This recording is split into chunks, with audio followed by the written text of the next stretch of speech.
What's going on, guys? I'm D-Pad First, and this is my review for The Evil Within.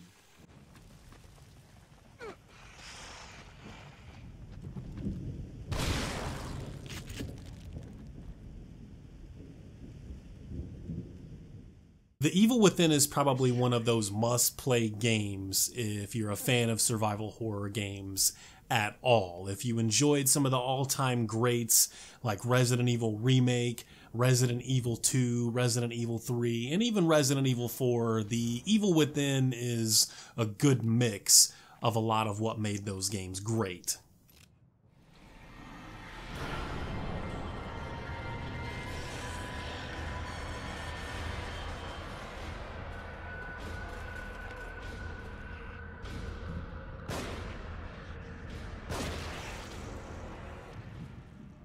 Beginning with the visuals, I'd say without question, The Evil Within still looks pretty damn good for a game that was an early gen release for the PlayStation 4, Xbox One, and PC. Some of the character models and lighting are simply top-notch for this genre. I wouldn't say something like Resident Evil 7 or Alien Isolation look much better, but they're definitely more optimized. Sebastian's character model looks especially good. Even out of cutscenes, there is a lot of detail on this character. Shadows and of course the gore effects all do their job here too, but only the gore effects will really blow you away. They're some of the best in all of gaming.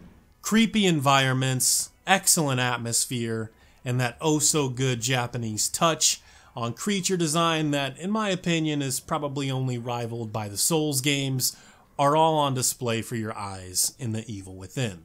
The game released early in the generation in 2014. It didn't run so well on a lot of the platforms at that time. If you were willing to play at 30 FPS, PC was perfectly fine, but obviously 60 is the standard. Frame rates and frame times have all been improved since the game originally released 3 years ago. I can't speak much to the console versions, but I would imagine a lot of the previous issues have been ironed out. One of the biggest problems I think the game suffered from was texture streaming, along with frame rates and frame times to some extent. But texture streaming, the game does run on a heavily modified id Tech 5 engine. It almost doesn't look id Tech at certain moments, which is a really good thing because id Tech 5, it had some things that were impressive, but texture streaming and issues there were just not one of the strong suits. So we are really hoping fans that love the original Evil Within, we're hoping id Tech 6 is a part of the Evil Within 2 and not just a better version of their modified id Tech 5. All things considered, when we're talking about the visuals, considering the genre especially, the game can look pretty damn good and somewhat ugly at times depending on the environments. Hospital. What the fuck? At the gameplay level, The Evil Within is almost everything I wanted from a new Shinji Mikami game. I think some people will always prefer that fixed camera angle of the older Resident Evil titles, and I can understand why many feel it adds to the scares or the overall gameplay mechanics that once suited survival horror games very well. Sometimes with games, and just even considering all of the different genres in gaming, things need to change. Some of the changes made in games like Resident Evil 4 or even Resident Evil 5, and now with The Evil Within, are for the better, in my opinion. I really enjoy the over-the-shoulder third-person view while still holding that slower-paced combat and stealth elements that this game offers. I think having stealth elements in a game like this adds a couple of new ways to play, and maybe even more than that if you're willing to die a lot. As an example to that, early in the game, while not always as effective as it could have been, I chose the stealth approach. Trying to conserve ammo and stim packs is a must for the late game as far as I'm concerned. I don't want to lie to anyone. This game can be forgiving depending on how you play, but you will run out of ammo if you're not careful, especially before upgrading things like accuracy and criticals. The game gives you one of the more interesting ways of upgrading that I've seen by sitting in a chair and having Sebastian encounter what seems to be a little bit of pain with each and every upgrade. Successfully killing some of the enemy types will sometimes give you the green gel that you'll use for upgrading. Sometimes it'll give you ammo, or maybe even a match for those enemies that you chose not to blow their head clean off, but I think stealth kills also keep them from coming back, so keep that in mind as well. I'm probably just weird or something. I like setting the bodies on fire. I just like setting things on fire in games in general. Everything in The Evil Within just feels the way it should. Guns, axes, and other weapons handle about how you'd expect. And of course, those reload animations are top notch. This is a Mikami game, and I wouldn't expect anything less. I guess it probably wouldn't be fair to just limit my praise for the reload animations or the killing animations. Animations overall in the game are very good. The Evil Within is a very linear game with the typical go down this hallway, this corridor, and experience scares of all different kinds. You'll run, shoot, stealth, or all of the above your way to the next area. Boss battles, a little bit of a mixed bag. There are 2 or 3 that are really well done, and 1 or 2 where I'm just like, glad to move on to the next area or chapter. There are 15 total chapters. Chapters 8 through 15 will test you the most and your patience quite a bit, I'd say. And not just because some of them are long, but again, if you're not careful with your ammo and your health, the late game enemies and bosses will let you know why you should have done a much better job.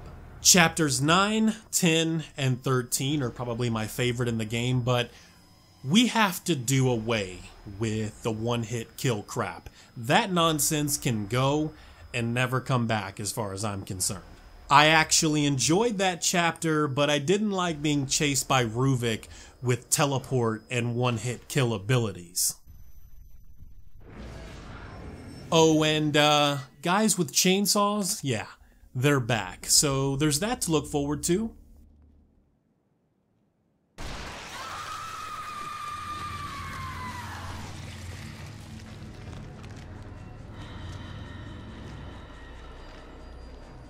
When I originally played through the game a few years ago, I thought the story was a little bit of a mess, and some may argue that it still is. You play as Sebastian, sort of this broken cop with the cliche, my wife left and my daughter's gone, so I'll hit the bottle and drink my problems away. Yeah, that's never been accomplished in a game or a TV show.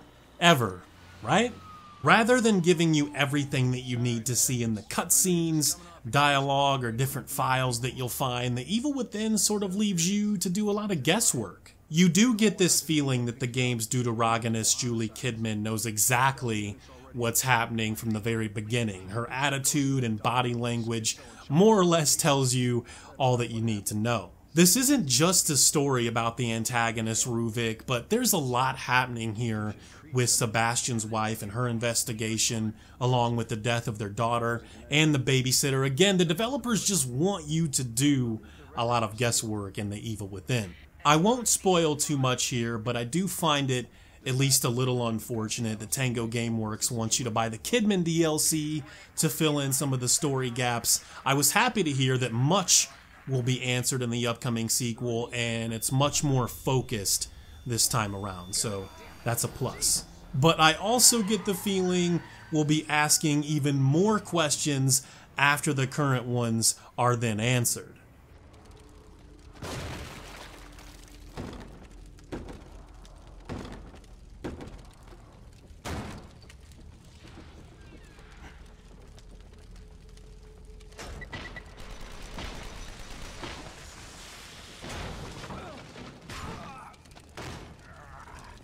Sound design and music are both solid, both very effective, and do what they're supposed to do. I've heard better, and I'm sure some of you guys have as well, but given the genre, I was actually a little bit surprised with The Evil Within. Again, the weapons sound impactful, no two enemy types sound exactly the same, and if it's your first or second playthrough, things can be very chilling depending on the environment. I actually watched some of the developer documentaries before the game released, and they got extremely creative with some of the blood and gore effect sounds. I'm sure it's similar with many games, but I didn't know that developers went out of their way like that to make great video games. It gave me a lot more appreciation than I already had for this hobby.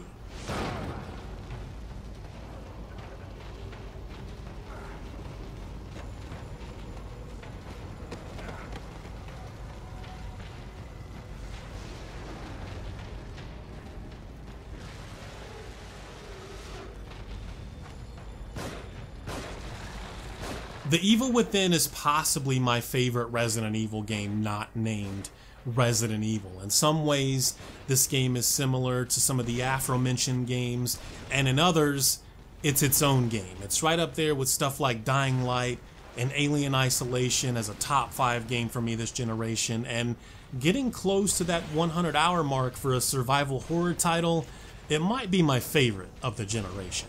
After getting beyond hyped for stuff like Fallout 4, I've tempered a lot of my expectations on what to expect from The Evil Within 2. This isn't to say that I'm not excited, though. If the developers can fix a lot of the issues that hurt the game a bit for us diehards and turned off many others, because let's face it, the fan base for this game is very divided, The Evil Within 2 could be maybe the best game Mikami has created yet. This is one of those games that I would recommend everyone try, especially if you're a survival horror fan. It's not going to be for everyone, but hey, if you're not into survival horror games, maybe this is that game that really brings you into the genre. It deserves all of the praise that I've given it, and then some. Thank you guys for watching.